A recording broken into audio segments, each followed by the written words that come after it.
그들은 남의 땅을 침범하여 20년 동안 세계에서 가장 큰 감옥을 만들어 놓고 인권과 자유를 억압하고 전쟁으로 수많은 민간인들을 학살하고 있다. 세계 각국에서 모여든 평화적 구호활동가들은 구호품을 전달하기 위해 꾸준히 시도하고 있으나 침략자들은 바다 해역을 봉쇄하고 구호활동가 선박 48척을 납포하여 민간인 300명가량 납치 구금하는 만행을 서슴지 않고 하고 있다. 그로 인해 6척 선박이 피격당하여 공포탄과 물대포로 위협을 받았다. 국제구호활동가 단체 70여 개 나라로 구성되었으며 의약품과 식량을 실은 선박은 억압을 받고 있는 민족에게 구호품을 전달하기 위해 항해를 하고 있었다. 활동가 300명가량 침략자들에 의해 납치 구금된 채 정기 고문과 성폭행을 당하고 모욕감과 수치심을 느꼈으며 자유와 인권이 짓밟혔다. 침략자들은 20년간 불법으로 영해를 봉쇄하고 국제사회를 향해 그 누구도 해상 봉쇄를 깨는 것을 용납할 수 없다고 엄포하였다. 유엔 인권사회는 구금된 국제구호활동가들을 즉각 석방해야 하며 인도적 지원은 범죄가 아니다라고 성명을 발표하였다. 또한 지난달 국제구호활동가 선박 22척이 납포되어 민간인 180명이 납치 구금된 사건도 잊어서는 안 된다. 선박을 납포하고 납치 구금하는 범죄를 저지르고도 떳떳하다고 말할 수 있겠는가? 불법으로 영해를 봉쇄하고 인권과 자유를 억압하는 범죄를 멈추시길 바랍니다.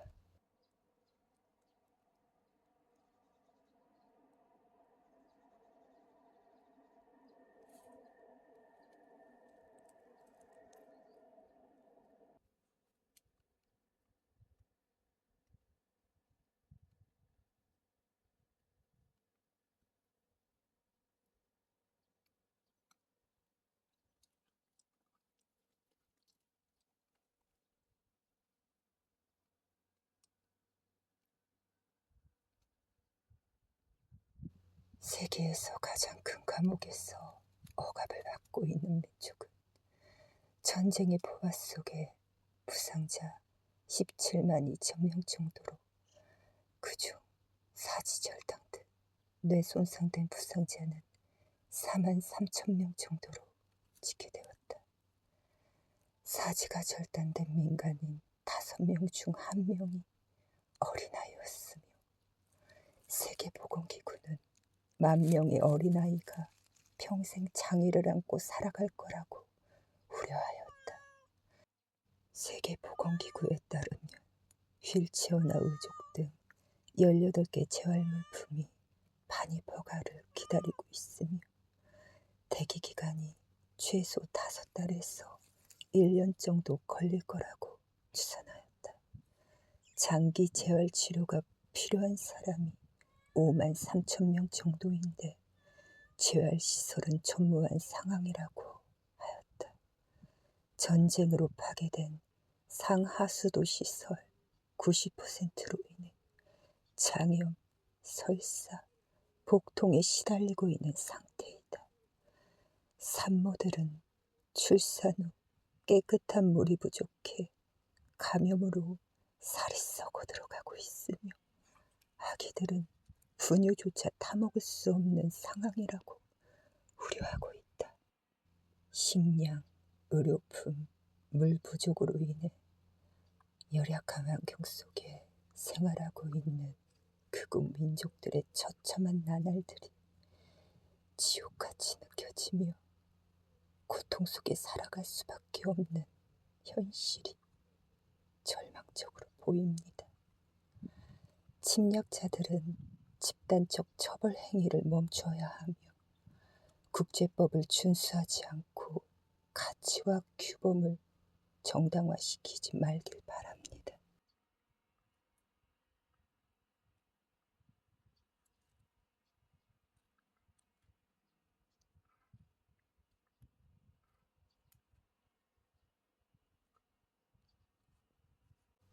(20년째) 평화구호 활동가들은 인권과 자유를 박탈당한 민족에게 식량과 의료품을 전달하기 위해 위험을 무릅쓰고 그들이 불법으로 점령하여 봉쇄한 해상을 선박을 타고 꾸준히 항해하였다. 핏빛으로 물들어가는 바다의 파도가 죽음의 절규를 퍼부어대며 검은 그림자가 서서히 바다 위에 모습을 드러냈다. 그 후 선박 위에 타고 있는 활동가들은 공포와 두려움에 사로잡혀 검은 그림자가 몰고 온 핏빛의 파도에 갇혀 납포될 위기에 처하였다. 국제법을 준수하지 않고 해상을 봉쇄한 그들은 우리는 해적선이라 칭하였다.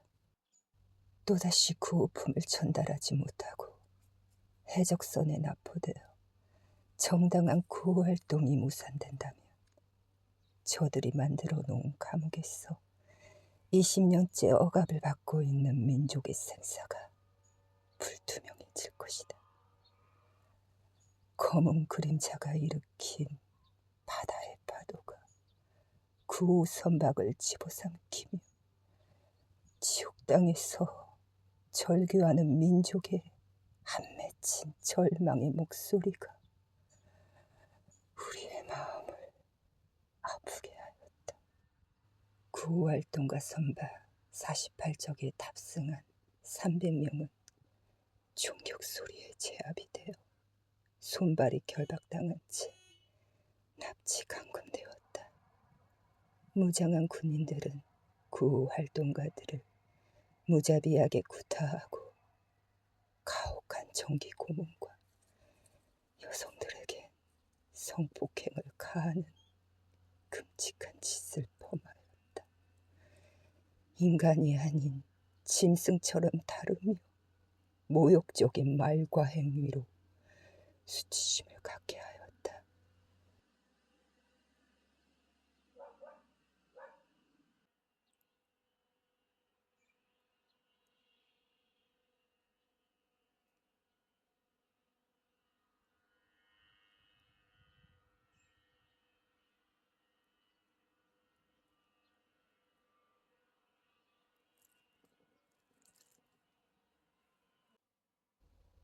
그곳 민족들의 땅이 침략당하여 학교와 병원, 민간인 거주시설이 처참히 파괴되어 그로 인해 사상자와 부상자가 넘쳐나고 있는 실태이다.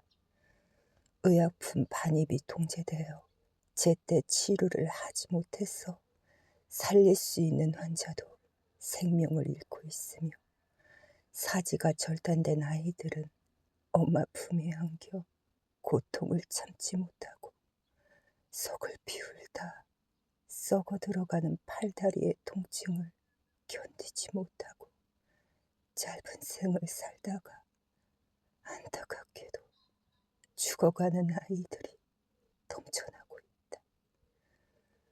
어른들이 만들어 놓은 지옥 같은 그곳에서 보호받지 못하고 인권이 무시당한 채 고립된 그곳에서 희망을 품을 기회조차 없이 수많은 무고한 생명이 다치고 목숨을 잃고 있습니다. 통제와 억압 속에 식량, 의료품, 물 부족으로 그들이 만들어 오는 철장 속에 갇혀 인간이 아닌 짐승 같은 대우를 받고 있습니다. 지금이라도 구호품이 전달될 수 있도록 통제와 제재를 멈추고 개방을 할 수 있게 모두가 노력을 기울여야 할 때입니다.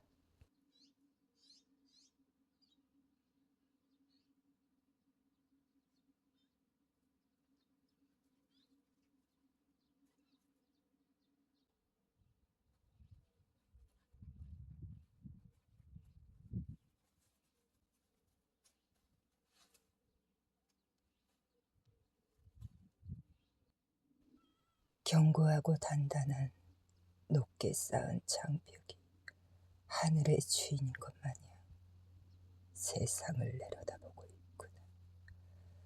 그곳에 고립된 아이들의 서글픈 눈물이 견고한 장벽에 스며들더니 작은 틈을 만들었다. 틈 사이에서 새어나오는 고통의 울음소리가 잠들어 있던 자유와 평화의 문을 깨워놓았다. 욕심과 탐욕으로 쌓아 올린 높은 장벽이 속박의 굴레가 덮고 있던 겉면을 벗겨놓았다. 자유와 인권을 갈망하는 그곳 민족의 처참한 환경이 세상에 드러나며 충격을 안겨주었다. 그러나 어둠의 그림자가 서서히 장벽을 감싸더니 평화의 문을 봉쇄시키고 누구도 개입할 수 없도록 통제하며 구음을 품이 반입되지 못하게 제재를 강화시켰다. 인간이 누려야 할 기본적 생활을 유지할 수조차 없는 열악한 환경 속에 존엄과 가치마저 존중받지 못하고 권리를 강탈당하고 있는 현실이 그곳 민족들이 겪고 있는 실상이다.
우리는 삶 속에서 아름다움이 더욱 영약할수록 그만큼 더 큰 보살핌과 책임을 요구하는 사실을 배웁니다.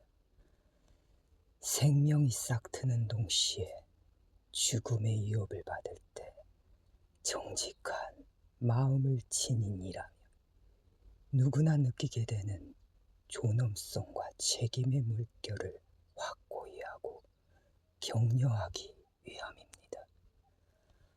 하느님께서 창조하신 위대한 인간성은 오늘날 중대한 선택 앞에 서 있습니다. 새로운 바벨탑을 쌓아 올릴 것인가? 아니면 하느님과 인류가 함께 거주하는 도시를 건설할 것인가의 갈림길입니다. 이 위대한 인간성은 예수 그리스도 안에서 길이요, 진리요, 생명이 되며 우리 한 사람 한 사람에게 충만한 완성으로 나아가는 길을 열어줍니다.